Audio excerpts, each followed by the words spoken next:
Okay, I'm going to erase this. Okay, example 2. Says the molar mass of sodium is about 23 grams per mole. Calculate the mass in kilograms of a sample of sodium which contains 5.8 times 10 to the 24 atoms. Okay, again, recognize this. Number one, based off the units grams per mole, this is molar mass. Okay, and you can always think of molar mass as a conversion factor. Okay, that's never given in a problem.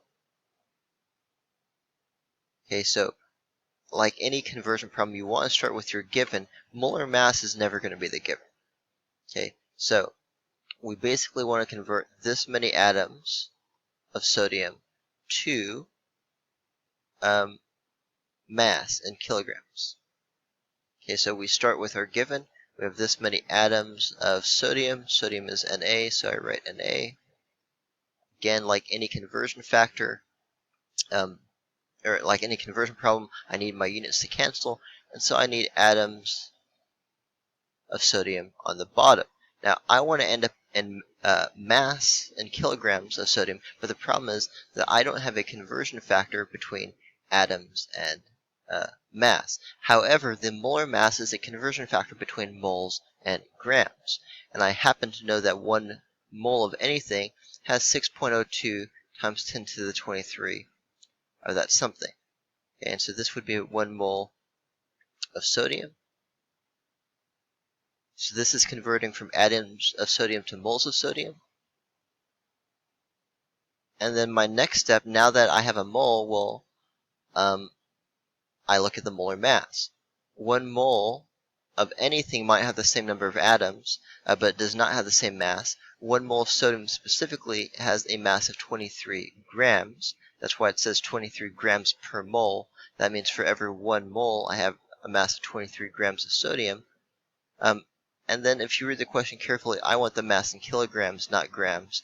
And so I would say, okay, there's 1,000 grams of sodium in 1 kilogram of sodium. And I've got my problem set up, so all I have to do now is multiply across the top and the bottom and divide. So 5.8 times 10 to the 24 times 23 divided by 6.02 times 10 to the 23. And I get 221.6. Oh, I forgot to divide by 1,000. I was wondering why that number was so big. Let me just erase that really quickly. Okay, so I get 0.22 kilograms of sodium. Okay, and so that is my answer for example 2. Now again, you've probably done these problems before in chemistry, but it's been a while, so we're doing a little bit of review. Okay, so pause it there if you need to look over that. Okay.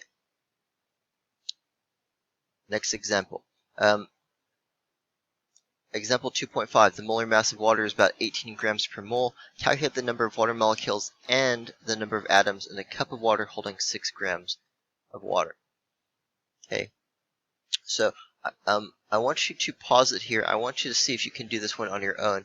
I'm just going to give you the answer so that you can check yourself, but pause it here, work out the problem, and then in just a second I will give you the answer to the question.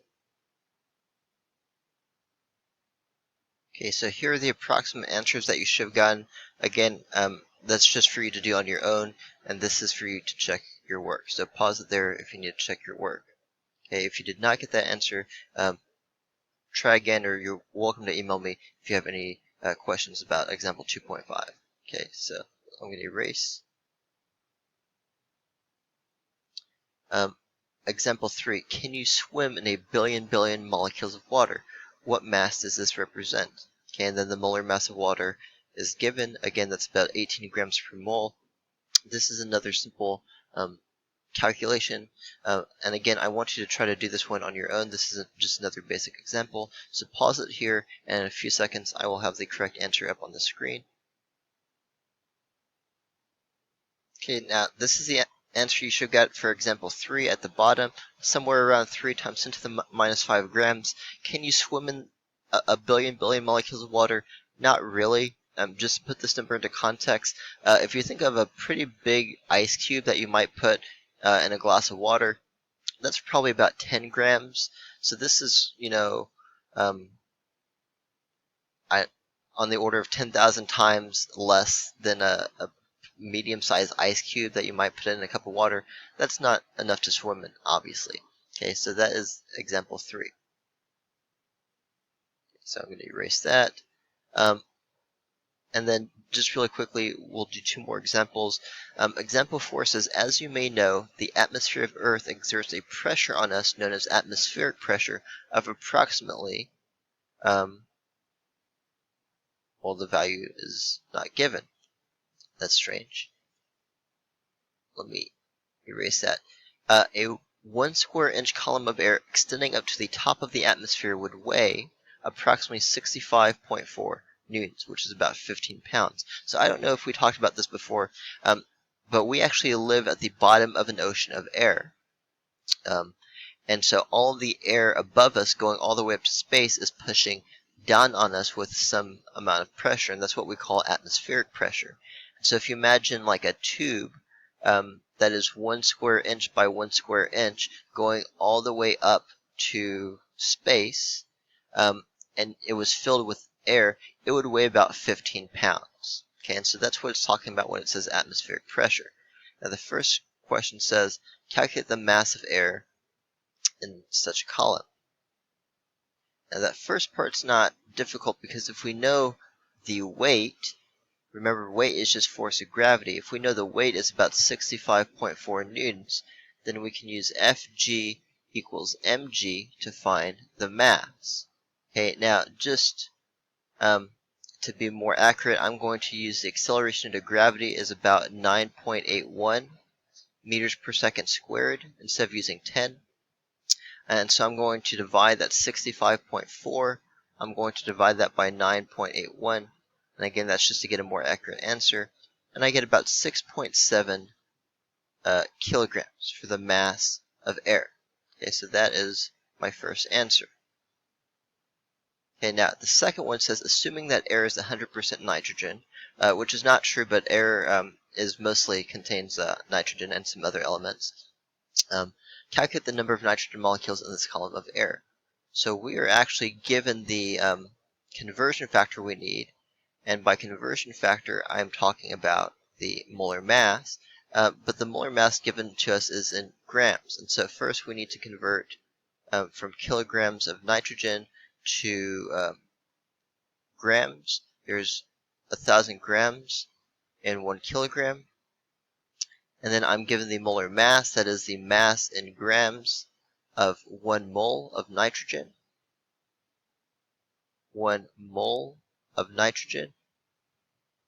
And then I know that 1 mole of anything has 6.02 times 10 to the 23 of that something. Now you do need to be careful because 1 mole of N2 has 6.02 times 10 to the 23 molecules of molecules of nitrogen, and nitrogen is a diatomic gas, which means it comes in packets of nitrogen atoms, 2 packets of nitrogen atoms. That's why it's N2 and not just N. Now you have to make sure you understand, is the question talking about atoms of nitrogen or molecules of nitrogen? Okay, now in this case it's talking about molecules of nitrogen, and so we're done. If it was talking about atoms of nitrogen, then you would have to take into account the fact that nitrogen is a diatomic element. Now, that's probably not the type of problem you're going to see in IB physics because it's more of a chemistry thing, but do read the question carefully. Okay, so if you just multiply all of that across the top and the bottom, I'm just going to do that in my calculator really quickly, and then you can check your answer. So pause here if you need to. Okay, so you should get about 1.44 times 10 to the 26 molecules of nitrogen. Okay, so that is example 4. Now we're starting to see more IB style questions where you have to put multiple things together. Okay, so pause it here if you need to write that down. Okay, I'm just going to do one more example and then we will be done. Okay, so example 5 says a container holds 20 grams of neon. and also 8 grams of helium. The molar mass of neon is 20 grams per mole. By the way, as soon as I see that, I'm thinking 20 and 20 grams per mole. So basically, if every 1 mole of neon has 20 grams, and I have 20 grams of neon, that basically means I have 1 mole of neon. Okay, and so I'm just kind of thinking about that as I'm reading. And the molar mass of helium is 4 grams per mole. So again, just putting 2 and 2 together, if every 1 mole is 4 grams and I have 8 grams, then how many moles would that be? Well, 4 and 4 make 2. So this would be 2 moles of helium. Now the question is asking me for a ratio.